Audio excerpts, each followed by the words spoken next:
I'm working at Interfaith Food Hub, and I do that a couple days a week. And I work at Eugene Catholic Workers, and I'm on the board there. And I do that Thursday, Friday, 3 days a week. So I try to put in at least 4 days a week, maybe 15 hours a week, probably. And that I taught high school for 33 years. And so most of my students were indigenous, or they were Mexican nationals. They were marginalized. They were impoverished. They had so much going against them. But my mother was a preacher's kid, and my father was in the military, so I was a military brat. And we always lived in a desegregated housing, and we always lived with a plethora of different people. But I know there are people who look at people who do not look like them or sound like them, and they are immediately afraid. And I just think it's nice that we're all different. When I was making little reindeer, there was a lady there who had a little tiny Chihuahua whose name was Samantha. And she lived in her car and had been for a number of years living in a car. And she was either my age or older. And a young woman asked her for money. Another homeless person, another unhoused. And she said to her, "Do you want the money or do you want the item?" And I have no idea what the item was that she asked for. And she said, "I prefer the money." And she opened her wallet and she had $8 in it. And she took out 6. And this is December 25th. And she handed her 6 of her $8. And she said, "Here, this is my Christmas present to you." And it was someone she didn't know. And I stopped and I said, let me reimburse you, let me give you some money, because it's the 25th, you've got till the end of the month. And she said, "Oh no, God will provide." And I wondered if I would have been that faithful, if I would have been that trusting, living in my car with my little dog Samantha. And I thought, that's that leap of faith that take the leap and then you'll grow wings, that I'm supposed to believe in. And I thought, that's what I believe in. I believe in those people because I've seen tremendous acts of generosity. And if they can do that, then I can do that too. Yeah. One of the people that I see almost daily had told me that he is a long-term epileptic. And I said, "I'll tell you what," I said, "and if you need to get to the Mayo Clinic, I will buy you a bus ticket to get you there." And because he's from Minneapolis.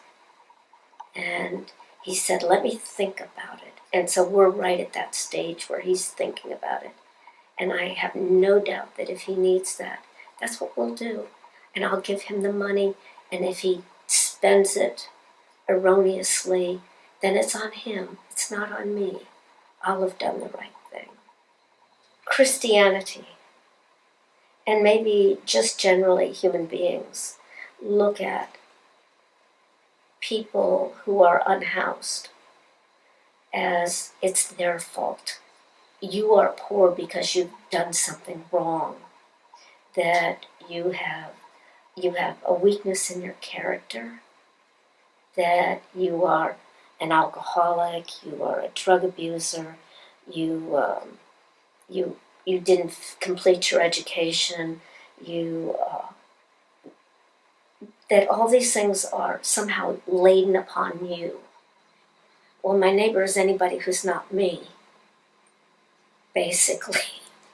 And so if you're dirty and you're bleeding and you're unclean, like the Samaritan would have looked at the Jew. Yeah. That's the person I have to care for. That's the person I have to show mercy to. Agree with you. I think the only thing exceptional about America is our sense of what's in it for me. And it makes me sad because what's in it for me is at the end isolation. We mobilized during a world war. We did it to cure polio. I mean, people didn't say, oh, I'm not going to think about the greater good. I'm not going to think about how I affect my neighbor.